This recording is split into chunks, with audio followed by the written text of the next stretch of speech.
Hi, good morning. This is Eric Falt with Executive Search Associates. Welcome to our inauguration of the Leadership Insight. This is where we have seasoned healthcare leaders join us and share their experiences and challenges in the healthcare space so that others may take some nuggets away. Today, I'm very fortunate to welcome Matthew Kolinski. He is a physician and entrepreneur, and he has been in the healthcare leadership space for almost 2 decades. So, Matt, welcome. Tell us a little bit about yourself, if you would. Thank you, Eric. Well, pleasure to be here. I'm looking forward to having a good conversation with you. My name is Matthew Kolinski, internal medicine, pediatrics trained physician, grew up in Chicago. And ever since I was a young kid, I always wanted to improve the healthcare system. So one of my main goals for even going to medical school was to really look at the healthcare system from a different viewpoint. And so I wanted to get into the weeds as being a doctor. I worked for about 7 years as a hospitalist in both private and the public sector. Took a lot of notes throughout the way, and throughout the time, as you mentioned, I was always in my hands with human capital management. I think that's the key component to any healthy organization, and healthcare is definitely not excluded from that. Human capital management has been a challenge from 2000, prior to 2000, all the way to today, 2025. So, when it comes to human capital management, Matthew, things have changed dramatically, right? One of the things we're hearing a lot is burnout at staff level, leadership, C-suite. When you look at healthcare organizations today, where do you see leaders most underestimating the people side of the business? Well, it's at all levels, to be honest with you. But even as early as 2010, I started to see the physician burnout as a real component that's been kind of under the guise of, hey, I don't want to own my own practice. I'm going to work for the hospital. And then, as that transition has occurred over the last 15 years, we're seeing a lot of physicians and nurses at all levels just really kind of get burned out for lots of different reasons. Part of it is, the idea of kind of taking a natural entrepreneur. A physician is very much a problem solver. Right. They see patients. Before 2010, the majority of doctors were private practices, entrepreneurs running businesses. 2025, it's almost the opposite. And so there's a little bit of components from a physician burnout that's being an employee, that's having the expectations of the hospital system. And that relates to actually nurse burnout as well, because as the pressure to see more patients for the physician side, heats up by the hospital side, that naturally comes down to the medical assistants, the LPNs, the nurses, at all levels. Even if you look at the technicians, they're expected to see way more patients than they were, 10 years ago. That's fantastic. Yeah, that's what we're hearing within the industry as well, pretty much across the board. Where do you see the biggest disconnect between that leadership intent and that workforce reality? Well, when I was in the private sector as a hospitalist, I had the opportunity of creating a nocturnist program, working with administration and really defining the KPIs, the key performance indicators to what would a healthy program look like. And one of the barriers that as a physician, working in the system, one of the barriers I saw was that there was actually 3 to 4 bosses I needed to, have a presentation to make a change. But it never really got that high. I would put in a lot of time to create a program, put a lot of thought into it, but it had to get through so many layers in the healthcare system that a lot of great ideas just get fizzled out. And same thing with the nurse side as well. As the nurse, leadership structure goes from the floor nurse manager to the hospital manager to the DNO, on and on. That those levels of hierarchy are part of a larger organization like a hospital healthcare system. But when it comes to patient care, sometimes it's really hard to quantify why we need to make a change that directly affects a patient and how it affects the bottom line, how it affects KPIs. And so that disconnect is really patient care as it relates to corporate measurements of profitability, of success, of utilization of resources. So when it comes to those nurses, the MAs, the techs, the mid-levels, and the physicians as being really one ecosystem, not separate silos, where do you see that ecosystem breaking down right now? Well, I think that's the ecosystem is the most sensitive of the whole healthcare system. Is the workers behind it, is the human capital management of the hospital system, and it's really fragile in many cases. Being overworked is one component of it, but just being unhappy. I mean, I think there's a lot of Right. reasons why they're maybe getting burned down. Part of it is that fulfillment of taking care of a patient. There's just a huge disconnect between you making sure notes are done in time, making sure you have 17 diagnosing on the Right. codes, making sure that Right. the nurses are giving the medicine the way they need to, and all the timing. And so the over documentation to meet the needs of insurance companies, meet the needs of non-patient related metrics, really cause a disconnect and strain on the human capital side of it. But even in private practices, we're seeing this stress of inflation increasing, Medicare rates decreasing, commercial payer rates decreasing. And so we're at this really critical influx in quarter 4 2025 and beginning of quarter 1 2026, where that critical impasse between inflation going too high, reimbursements coming down, where we're having decades of standardization just coming to a head, where we're just seeing that it's starting to crisscross, and that practices, small practices, medium size, and healthcare systems are really struggling to adapt to how do they fix that equation where inflation is just high and reimbursements are low. And it's a tough Yeah. one. Unlike commercial space, like a small business, you can't just increase your rates. Even if you do, the payers don't pay. And I think Right. having that disconnect of compensation for patient care is really hard mentally and emotionally on a lot of hospital staff as well as private practices. Yeah. The mantra, what I hear today is doing more with less, right? And that can definitely be a challenge. So share with us, what do you think happens culturally when one role is absorbing other responsibilities that are meant for another position? Well, I mean, it's just like any other business, right? When you have put more responsibilities on that are outside of your zone of efficiency around your subject matter expert, when you're at expected to add just because there's less resources around, less people around, that is something that's outside of why you went to school, why you sacrifice Sunday nights to pick up shifts to take care of patients. Why do you stay late and see 3 more patients in clinic? It's because of patient care. But then when you're burdened with additional work that you didn't want to do, that you didn't go to school for, that really has limited interaction with patient care, that's, I think, where Right. there's a disconnect. I think all of the nurses I know, and most of the doctors I know, if it's for patient care, they won't even think it twice. They will do it. If a patient is sick, if they're crashing, if everything is put on hold, right, to take care of that patient.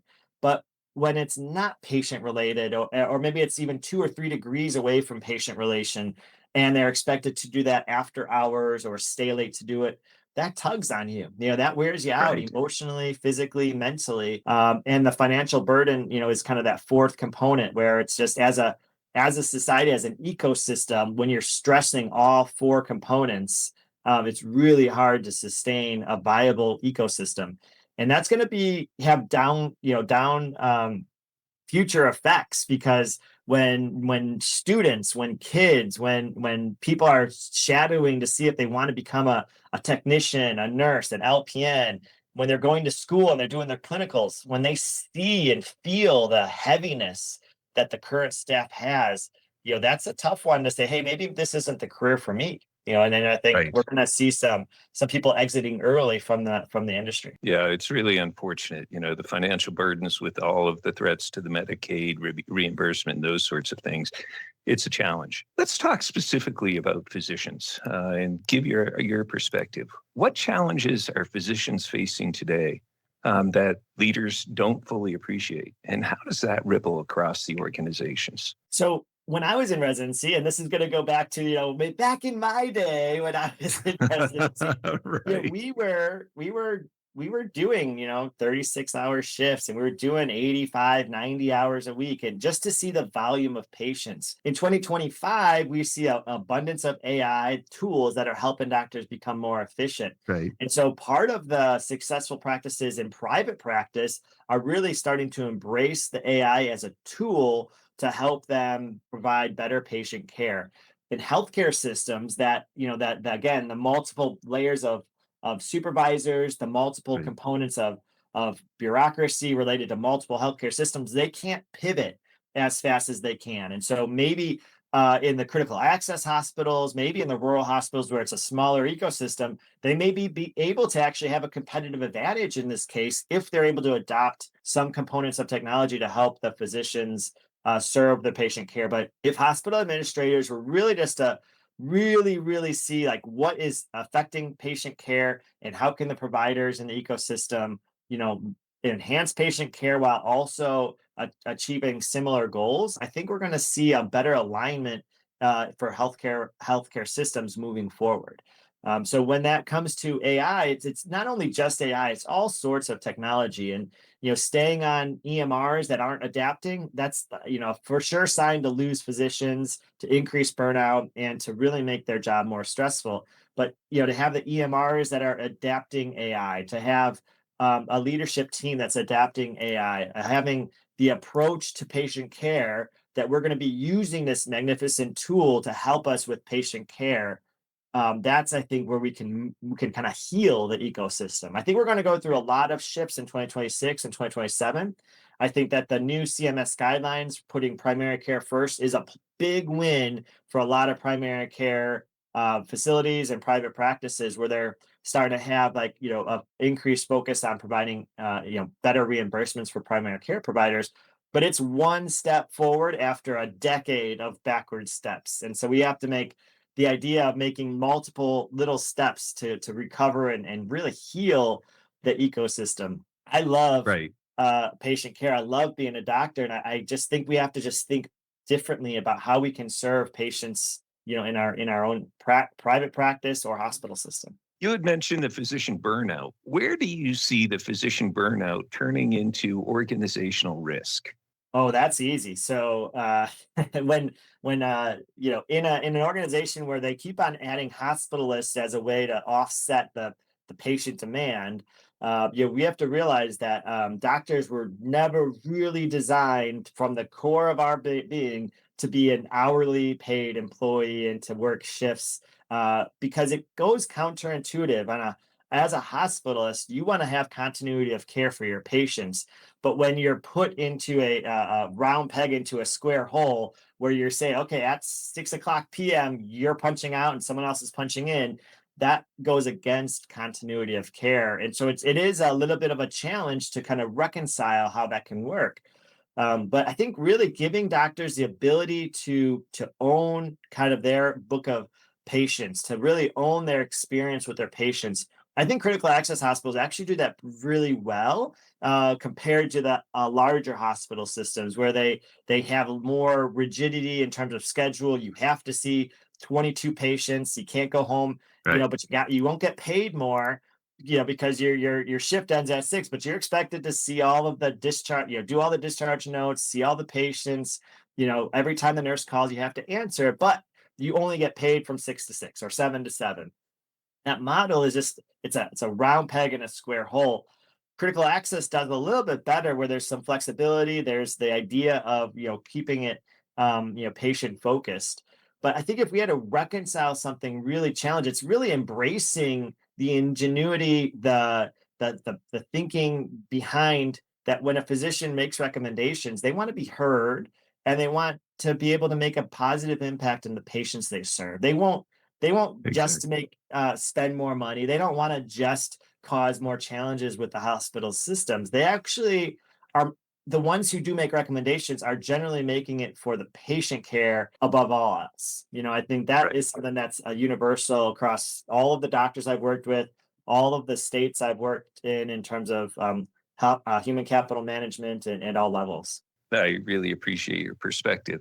Let's talk a little bit more about the financial reality that we're sitting in today. You had mentioned reimbursement tightening, margins under pressure, inflation rising. How is that tension influencing leadership decisions around staffing and operations right now? Well, I mentioned a little bit that there's multiple layers, which is unusual compared to other business. It's in line with other large enterprises, but when it comes to the healthcare space, having 4 to 5 bosses between you and the CMO or you and the CEO is a lot, especially because as a trained physician, you don't need as much oversight, but yet there's so many layers between you and a decision maker. So at the end of the day, that financial pressure is really sitting on the shoulders of the CEO, which gets pushed down to the CMO and the DNO and the COO and all of the other O's up there, CXOs.